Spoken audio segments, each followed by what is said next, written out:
Bismillahirrahmanirrahim. Assalamualaikum warahmatullahi wabarakatuh.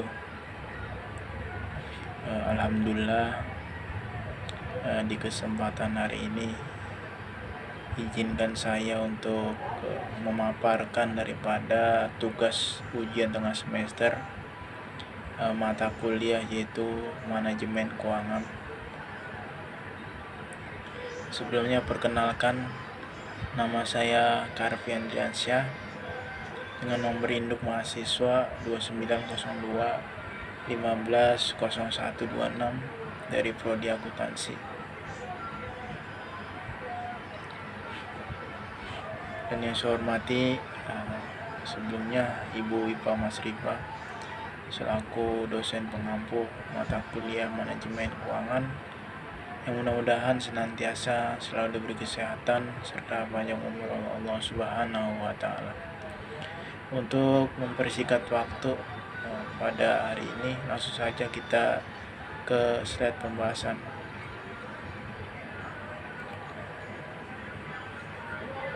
Slide pembahasan kali ini yaitu mengenai biaya utang. Penggunaan utang sebagai modal menurunkan laba penghasilan yang dikenai pajak karena bunga yang harus dibayar. Karena itu, penggunaan utang dapat mengurangi pajak yang dibayar. Biaya modal dari penggunaan utang dihitung dengan cara rumusnya sebagai berikut. KD sama dengan KB dalam kurung 1 diambil teks. Keterangannya yaitu KD itu biaya utang setelah pajak, sedangkan KB adalah biaya utang sebelum pajak. Sedangkan tax yaitu tax rate artinya tingkat pajak. Kita ke slide berikutnya. Slide berikutnya itu biaya utang, dan ini contoh daripada modal perusahaan tanpa utang. Saya ambil contoh seperti PT Indomobil Prima Energi menjalankan proyek senilai 400 juta. Seluruhnya modal sendiri, tingkat pajak yaitu 20%. Penyelesaian yaitu penjualan yaitu 600 juta. HPP atau harga pokok penjualan yaitu 400 juta. Laba kotor. Laba kotor ini ada yaitu ketika penjualan 600 juta diambil 400 juta, laba kotornya itu 200 juta. Dan dilanjut yaitu biaya umum dan administrasi lain-lainnya yaitu 30 juta. 200 juta diambil 30 juta sama dengan 170 juta. 170 juta itu laba sebelum bunga dan pajak ya. Sedangkan bunganya itu 0. Laba sebelum pajak yaitu 170 juta. Pajaknya yaitu 20% dikali 170 juta yaitu totalnya itu 34 juta. Laba bersihnya yaitu 136 juta. 136 juta ini yaitu dari laba sebelum pajak diambil yaitu 34 juta. Kita ke slide berikutnya. Nah, ini contoh jika modalnya ada yang berasal dari utang. Saya ambil contoh seperti PT Indomobil Prima Energi menjalankan proyek senilai yaitu 400 juta dengan 50%-nya berasal dari utang bank dengan bunga 10%. Sedangkan tingkat pajaknya yaitu 15%. Penjualannya itu 600 juta, harga pokok penjualan yaitu 400 juta. Laba kotornya itu 200 juta, biaya umum atau administrasi dan lain-lainnya yaitu 30 juta. 200 juta diambil 30 juta, laba sebelum pajaknya yaitu 170 juta. Sedangkan bunganya yaitu 10% dikali 50 juta, 5 juta. Yaitu 170 juta diambil 50 juta. Laba sebelum pajak yaitu 165 juta. Sedangkan pajaknya yaitu 15% dikali 75 juta, yaitu totalnya 11 juta, 11,25 juta. Sedangkan laba bersihnya yaitu 153,75 juta. Kita ke slide berikutnya. Slide berikutnya itu dengan menggunakan utang kita dapat menghemat pembayaran pajak sebesar, yaitu penghemat pajak. Saya ambil contoh 20 juta diambil 15 juta sama dengan yaitu 5 juta. Pajak mengurangi biaya utang. Biaya bunga atau biaya utang sebelum pajak sebesar 7 juta. Penghematan pajak yaitu 5 juta. Biaya bunga sebenarnya atau biaya utang setelah pajak yaitu 2 juta. 2 juta ini dari 7 juta diambil 5 juta. Jika dinyatakan dalam persen, biaya utang sesudah pajak 2 juta dikali 100% dibagi 50 juta sama dengan 40 juta persen. Kita ke slide berikutnya. Nah, ini contoh yang berikutnya. Saya ambil contoh seperti PT Jayakon Bersaudara mengajukan pinjaman ke bank dengan tingkat bunga per tahun adalah 20%. Tingkat pajak adalah 30%. Hitungan besarnya biaya utang bank yaitu biaya utang setelah pajak adalah KD, rumusnya sama dengan KB dalam kurung 1 diambil teks sama dengan KB nya itu 0,2 dalam kurungnya itu 1 diambil 0,3 sama dengan 0,7 disederhanakan yaitu 7%. Slide berikutnya. Slide berikutnya yaitu mengenai biaya utang obligasi.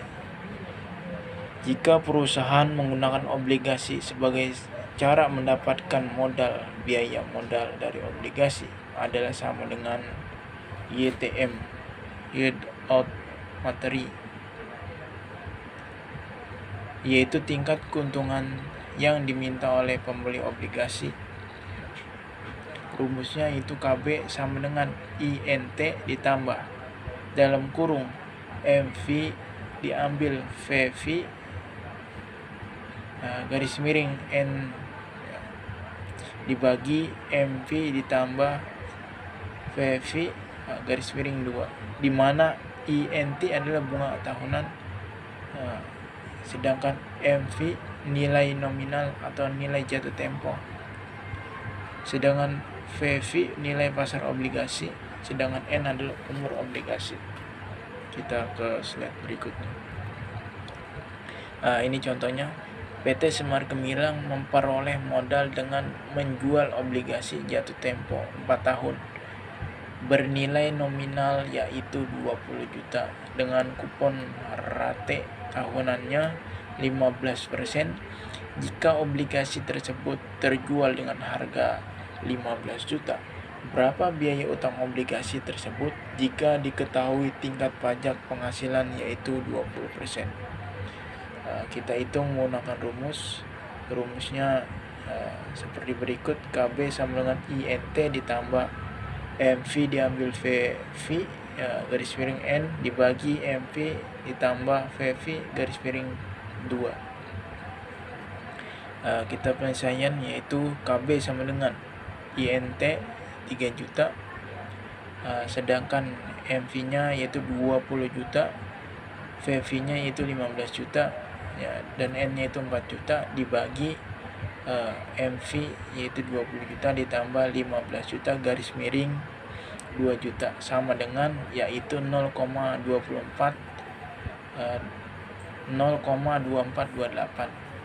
atau disederhanakan yaitu 24,28. Sedangkan pajaknya itu KD sama dengan KB dalam kurung 1 diambil teks sama dengan 0,2428 dalam kurung diambil 0,2 sama dengan 0,014 atau disederhanakan 1,4%.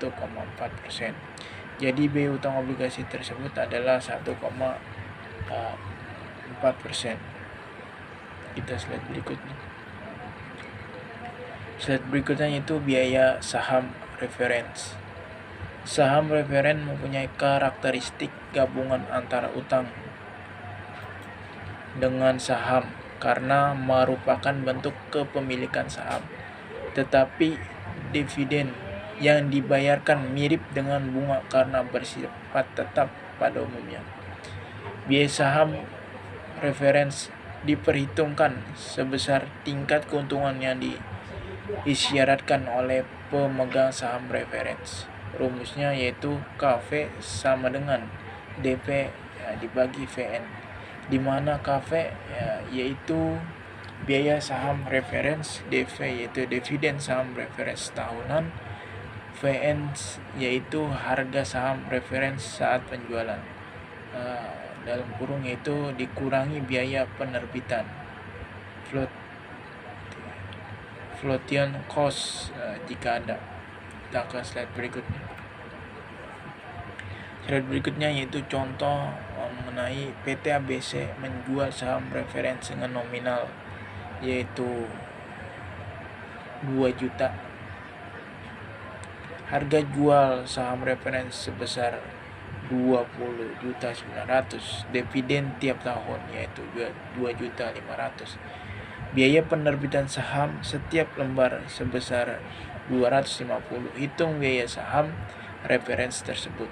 Jawabannya yaitu menggunakan rumus reference KV sama dengan DV dibagi VN. KV-nya yaitu 2 juta dibagi 20.900 diambil 250 sama dengan 75%. Jadi biaya saham referensi tersebut adalah 75%. Slide berikutnya. Slide berikutnya yaitu mengenai biaya saham. Biaya saham ini terbagi menjadi 2 macam. Yang pertama biaya saham biasa baru, ekuitas eksternal. Yang kedua biaya saham biasa atau ekuitas internal. Biaya saham biasa baru merupakan biaya yang dikeluarkan oleh perusahaan untuk memperoleh dana dengan menjual saham biasa baru. Sedangkan biaya saham biasa baru biasanya lebih tinggi dari biaya saham biasa karena penjualan saham baru memerlukan biaya emisi. Biaya emisi akan mengurangi penerimaan perusahaan dari penjualan saham. Kita slide berikutnya.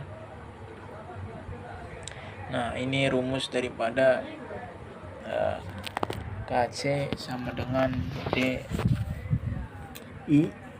ditambah G garis miring VO dalam kurung 1 diambil F, di mana KC ini yaitu biaya saham biasa baru, sedangkan DV1 ini dividen yang diharapkan pada akhir tahun pertama, sedangkan V ini yaitu harga jual saham biasa baru. Sedangkan G yaitu pertumbuhan dividen saham per tahun, sedangkan F nya adalah flotation cost ya.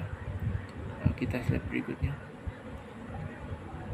Terima kasih untuk penjelasan kali ini, karena penyampaian materi saya telah selesai atau PPT saya yang disampaikan telah selesai. Apabila masih banyak kekurangan, saya ingin dibukakan pintu maaf yang sebesar-besarnya. Saya akhiri, wabillahi taufiq wal hidayah. Wassalamualaikum warahmatullahi wabarakatuh.